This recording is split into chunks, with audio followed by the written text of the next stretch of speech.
Peace and Pan-Africanism, brothers and sisters.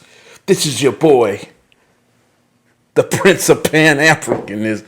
No, this is actually Comedic Minds. I'm back for another video, and we're going to talk about the importance of wealth distribution. I'm trying to recover from that impersonation. Wealth distribution for Black Americans. That's December 26, 2022. So the wealth distribution is a critical issue for Black Americans as significantly impacts the overall quality of life. More specifically, increased wealth for Black Americans leads to a better quality of life for all people. And in this article, we will explore three premises that support this claim, backed up with references. So I'm not just making stuff up out of thin air. Others agree. So Black Americans have historically faced discrimination and have lower levels of wealth than primarily white Americans and other races, of course. According to a study published in American Economic Review, Black Americans have faced systemic discrimination in the labor market, resulting in lower income and wealth levels than white Americans. So this trend has persisted for decades, with the median net worth of Black households being just 10% of white households. And that's the 2016. That was in 2016. So this economic inequality has far-reaching consequences as wealth plays a crucial role in providing financial security and educational opportunities, home ownership, and business ownership. Increased wealth for Black Americans can improve social economic outcomes. Numerous studies have shown that increased wealth can improve social and economic outcomes for individuals and communities. For example, researchers found that an increased wealth can lead to improved health outcomes, such as lower rates of chronic disease and improved mental health. In addition, increased wealth can lead to higher education levels and job opportunities, as well as increased civic participation and political engagement. You know, if you're having any kind of pain, to live with pain, that makes things difficult in and of itself. So you want to, not be at work and have this weird look on your face. Why are you always looking so angry? What's wrong? So premise number 3. So increased wealth for Black Americans can lead to a better quality of life for all people. In addition to direct benefits of Black Americans, increased wealth for this community can lead to a better quality of life for all people. Again, for instance, research has shown that more equitable distribution of wealth can lead to more substantial economic growth and stability. In addition, increased wealth for Black Americans can lead to greater relationship cohesion and reduced racial tensions. Okay, so there is a lot of racial tension today in the world. I'm seeing, from what I'm seeing, just a lot of people just looking crazy, not saying much. You walk in the store, they quickly turn their head like they just saw Spider-Man on the ceiling and he jumped down, or, he swung across a aisle. It's pretty sad to see grown people behave like this, but this is what things are headed towards. It's not pretty. So an example, someone is struggling to find a good paying work and, driving in traffic with other people. So, a person who's struggling in life, chances are the stress levels could cause them to not to drive the best or not to be the happiest driver. So happy people mean a better quality of life for everyone around that person. Okay, so single people will be more likely to get married and stay together as one of the leading causes of divorces. We talk about divorces, the divorce rate primarily initiated by women, specifically in the Black community. It's primarily by Black women. And of course, not starting a family is usually money related. So I hear a lot of people, both male and female today, specifically female, they don't really want to start a don't want to really be a homemaker for the most part because, it'll stop them from opportunities or pursuing this or that. And what we're realizing now, what some people are starting to realize, that even if you have opportunity, we're still seeing, homelessness, home ownerships, fall in the black community overall, no matter, what the sex is. Home ownership is kind of becoming a difficult thing for many young black people, and as well as there's a rise in homelessness, and the picture is not pretty either when it comes to black people and these nursing homes. So it's not about I know there's a whole gender war thing going on, and when we look at the big picture of it all, the data and the statistics just don't show us doing good. It shows us still at the bottom of the barrel when it comes to this economic landscape. And to create a permanent underclass is one of the agendas. We know that in order for somebody to live this high class lifestyle, somebody has to be at the bottom in capitalism, which America was originally founded upon capitalism and the oppression of melanated people. And that is been a devastating and traumatic impact in terms of our well-being as melanated people. And to balance these scales out, there needs to be some form of reparations on some level to take the load off of black people. This would be a great equalizer. So,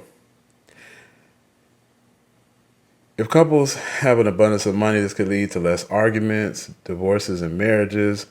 I hear about couples that break up, and you can go online, of course, and hear about breakups and see things that happen. A lot of things are initiated by money, but one thing that I think is important that both, and I primarily speak for black people because this is a primarily black channel, and I am primarily black, so I'm going to talk about our issues first and foremost. Be one. So, from my experience when dealing with money and relationships, I think it's important that both male and female in the black community realize that, in which most men realize this already, that there's a lot of things economically that are out of our control. We can control our work ethic. We can control whether or not we choose to better ourselves, but we cannot control some of the economic levers that we're under or that we're in. So that's why I don't think, when you're in a relationship that you should be, it should be such a, how do I say this? That it should be such pressure, like if you don't have, it shouldn't be no big deal if the effort is being put in to have more. That's good, but I'm just saying that there's things that are out of our control. So this needs to be understood by both parties, and to know that you guys work together and you build, and you have your ups and downs in life, but y'all stick together. I hear, in other communities, I see, people support each other no matter if that person has work or doesn't. But in the black community, it really does feel as if you don't have something to give to me. I've seen this said before. If you don't have something for me, if he don't have nothing for you, ditch him. And it's like, well, let's see. We're both at the economic bottom. So, obviously, if we both have a goal to not be at the bottom, these things, better things will manifest themselves just by our sheer effort and drive to want to be better as a couple, right? So, this really should be a non-issue. So there is a feeling of having money that creates a sense of accomplishment and replenishment, right? Who doesn't feel good when they have money? And in conclusion, the importance of wealth distribution for black Americans can improve the world. Black Americans have historically faced economic discrimination, leading to lower wealth levels, health levels, psychological, mental health, oh my gosh, family health. When you talk about going to college or you talk about increasing your well-being. A lot of that stems from the home environment and how healthy that person is. If I am at battle with unhealthy living situations where you have a person you don't get along with in the home, that drama can kind of wear on you and drain you. It's so draining and psychologically demoralizing. In some cases, and abusive. Some people in our communities deal with psychological abuse and things of that nature. So it's just very important that we have the balance, the healthy balance that's needed. I really hope that, and it definitely looks as if the the black women in the community begin to really accept fatherhood as a necessity, right? And we can balance the Rockefeller agenda to break up our families. And why is there such a attack on the families, not just in the black race, but other races as well? Because it represents a power base that is potentially a challenge to other power bases. Competition is a sin. John D. Rockefeller. So it's important. And we're in a time period where, raw survival and tribes they actually are becoming quickly a necessity to survive. Right. So this is another reason why I'm so big on family being close by and together right now, because we just don't know what's going to come next. We're talking about this Klaus Schwab talking about power grids going down and cyber attacks and stuff like that. I know we're all kind of connected right now, digital and all this stuff. And, we have the fallout from the jab juice as people wake up. There could be, power outage does make sense, from that perspective in terms of you want to cover up something. So people need to be ready. Plain and simple. People need to be ready. So, however, the increased wealth for Black Americans can improve this community's social and economic outcomes and can contribute to a better quality of life for all people. The inequalities have reached disproportionate levels, so why not make life better for everyone and increase Black economics, right? I mean, we got these robots coming into play. Should boost the income of everybody, right? Especially at the fast food places and things of that nature. If productivity is increasing, but we know that's not going to happen because worker productivity has increased and the amount paid to employees has not really increased or outpaced worker productivity. So really, there's this very cold nature to this environment that we're in, and it is not progressive. And I believe getting back to nature at its core can produce an overabundance, at least in the food category, and maybe we can produce an overabundance in the water category, and then housing, producing an overabundance of shelter for people, getting people off the streets and into, I like to challenge Tesla and all these big wealthy companies that are supposedly innovative. I like to challenge them to actually create a living environment for people that are living on the streets that can live very, very close to free. Okay, we're supposed to be an advanced civilization. You can text somebody, and it can go to multiple different locations from one geographic coordinate area, and you can text message and you can do all these different things, but we can't figure out food, water, and shelter. We can't create a simple system that enhances lives for people who just need food, water, and shelter and health care.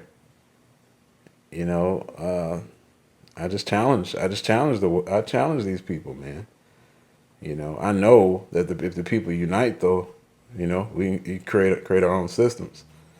And you just need the expertise. You just need the know-how. You know, our ancestors did have a great legacy, and they, you know, levitated things and used sound to resonate those positive frequencies in certain at certain megahertz, at certain levels of decibels. But with that being said, we can do the. I believe we could do the same thing if we believe it. Right. So we're, like I said, we're the masters of the universe, and we're out to prove it. This is Comedic Minds. Thank you for checking out this post. Stay tuned. Going overtime, I'm overpowered, it's over. I be writing fire, hot as hell, you smell the sulfur. I do not get tired, they retired on the sofa.